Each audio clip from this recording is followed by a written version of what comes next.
Listen to me.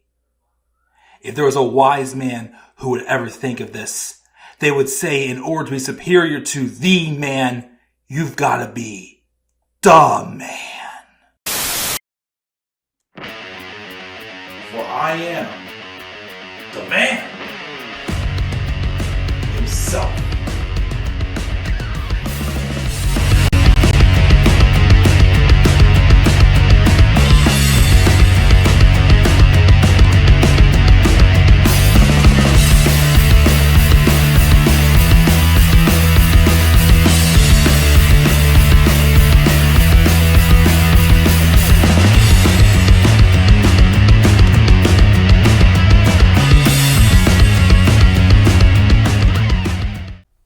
Hello all, and how you guys all doing tonight? This is the Club of the Man 1993, and oops, I got distracted by a text message that came up on my computer, and I got distracted. Totally forgot to change the graphic.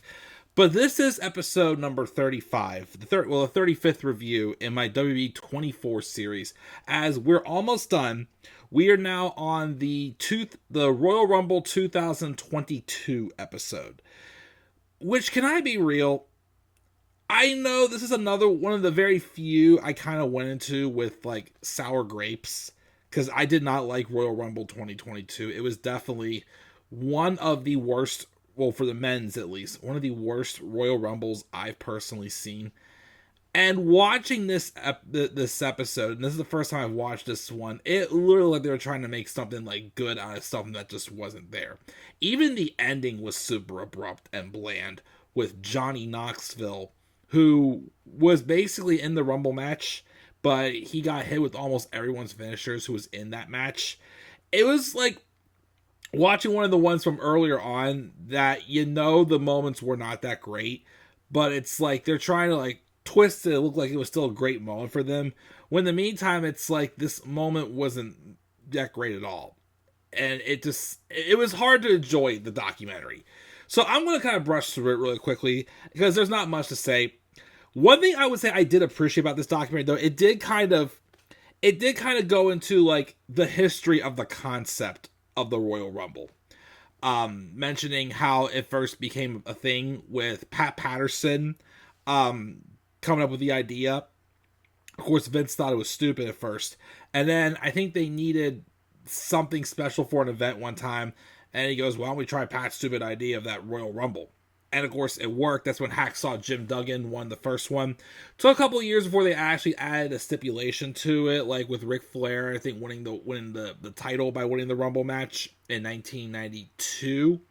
And then in 93, turning into where the winner gets a title shot at WrestleMania. Of course, they still say main event WrestleMania, but again, that's not always the case. They don't get to main event WrestleMania. I wish they would take that out of the stipulation. Winner gets a title shot at WrestleMania is what they should be saying. But they kind of went over that really quickly there.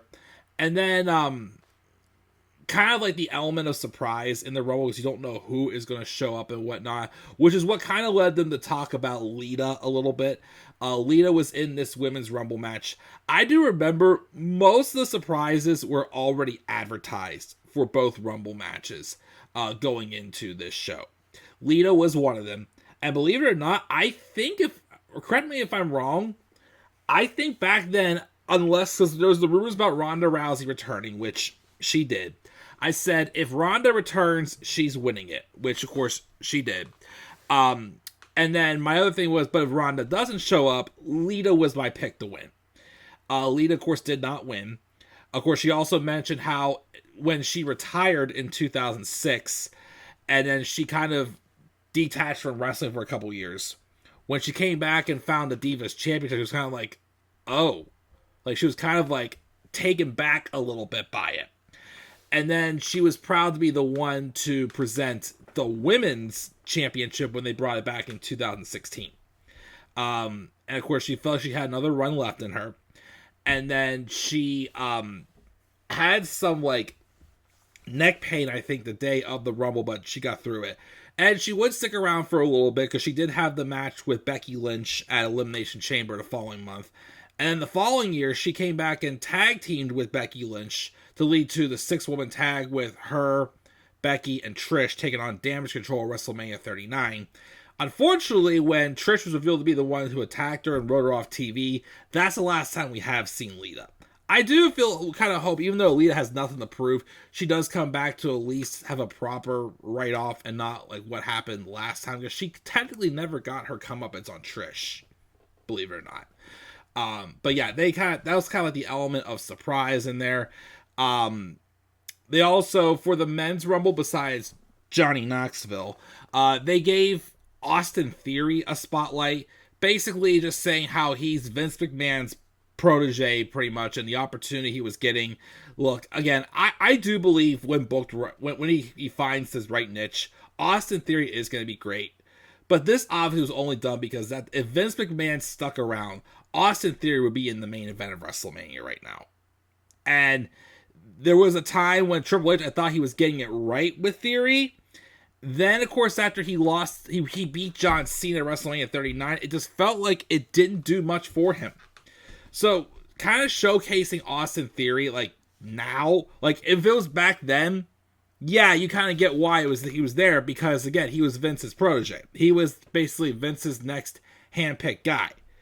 But now that, of course, he wasn't, you see this, and I'm just like, don't care. Before we get to, of course, Johnny Knoxville, there was the whole concept of, like, they mentioned that, sometimes, it's not just the Rumble matches that are exciting for this pay-per-view. It's also the undercard as well. And the one match they talked about was Bobby Lashley and Brock Lesnar. They showed highlights from a couple of the other matches. Like, they showed Roman Reigns and Seth Rollins opening the show, which, although at the time it felt weird because they were both heels, I feel like that was still a pivotal moment in Roman's reign as champion, because it did show that there's still Seth Rollins as that thorn in his side. They showed that there as well for that. But Bobby Lashley and Brock Lesnar was definitely a dream match we've all had for the longest time, especially when Bobby came back in 2018. They finally gave us a match at Royal Rumble 2022 for the world title. And Bobby talked about, of course, how he even knew that was like a big match he was looking forward to as well. And the awkward concept was, it definitely didn't go. It was just a weird booking, because at the time, Brock was the face, Bobby was a heel, and they had the match happen. There was a couple good spots I liked in it, but the ending was weird. So, Roman Reigns had randomly dumped Paul Heyman the month before. And then Brock Lesnar plucked Heyman from obscurity. And then the match ended because Roman came out for some reason, cost Brock the title, and Bobby Lashley pinned Brock off of Roman's own spear. Like, afterwards, like, he's like, they have a Bobby saying, I think he just won, he just beat Brock Lesnar. And yes, character-wise, yes, but still, it's like, it was a big man fight that, didn't need to have like a finish. And I still think the finish made no sense. Because why? To me, it's like Roman poked the bear. Brock Lesnar had the world. Like to me, I would have thought at the time Roman would have wanted Brock to win the title. That way, he would have, stayed out of his way and not been able to get involved with his business. Instead, though, it's like you poked the bear, cost Brock his title. We all knew Brock could pull the strings. We knew Brock Lesnar, because we known the rumors that it was going to be Brock Lesnar and Roman Reigns again at WrestleMania 38. And at the time, we didn't know it was title for title, though. I didn't like that it was title for title. The match itself was what it was. I didn't hate it, but I also didn't love it either. It was just a solid match that's like, better than what we've seen from them and whatnot. Of course, not the best one. The best one was at SummerSlam later that year in the Last Man Standing match. But I just thought it was stupid that Roman, poked the bear at Brock Lesnar the way he cost him the title. Like, had he just let him be, he probably, storyline-wise, he wouldn't have had to deal with Brock Lesnar. But no, Brock Lesnar, he had to cost him the title, make Bobby Lashley look weak at winning that match, in my opinion. And then, of course, they showed a couple of other matches that happened on the card. And then we get to the Men's Rumble. And again, I'm sorry, this Men's Rumble was definitely one of the worst Rumbles I've ever seen. It's not as bad as Royal Rumble 2015, but it would be either my second or third worst Rumble, I would probably say. Like, it's definitely down there as one of the worst Rumbles I personally have ever seen, in my opinion. And because it was just boring. Like, there was everyone in there, you knew nobody in there had a shot to win. The surprises weren't really that great. I mean, yes, we did have Bad Bunny. We did have Shane McMahon, which apparently that got botched. Shane came up at 28, was supposed to be Randy at 28, and Shane at 29. And then we all knew the moment Brock dropped the title, we all knew he was going to come in and win it. It was literally a waste of time. And it was not fun. It was not entertaining. And of course, the thing that highlighted this documentary was Johnny Knoxville's appearance. He was the celebrity for WrestleMania that year. Although, they'll probably talk about it in the WrestleMania 38 24 special, which is next. I did think the match, the Jackass match, anything goes Jackass match that he had with Sami Zayn did go over well. But here at the Rumble, I didn't care. I didn't care one bit whatsoever.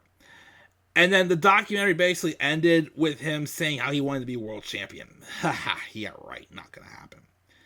So yeah, I don't have much to say about this one. I didn't care about this documentary. Definitely one of my least favorites. And again, because I didn't like Royal Rumble 2022. One of my least favorite pay-per-views for sure I've seen. Again, one of the worst Rumble matches. And again, overall, it's just one of the productions that tried to hide the fact that this show failed, but they try to act like, it was such a big deal. Yes, I liked how they kind of like went into the history of the Rumble a bit at the beginning, but you could have mixed that in with something like 2020's documentary. 2020's Rumble or something like that. Or like one that was more recent that actually was really good. But, it is what it is. We're past it. We're done. We're moving on. 2 documentaries left in this series to review as of now. The next one is the 24 special on WrestleMania 38. And then after that, the only other one that's left that they've done is the one on Damian Priest, which I've seen that one once. I haven't seen the WrestleMania 38 one, but I've seen the Damian Priest one. That one was actually a really good one, which made me remember that I wanted to do this series, and that's what inspired me to do this series again. So definitely we will get to those 2, and we'll wrap up this series for now until we get more of the documentaries to come. Hopefully. I hope they continue this series because it is a very good series.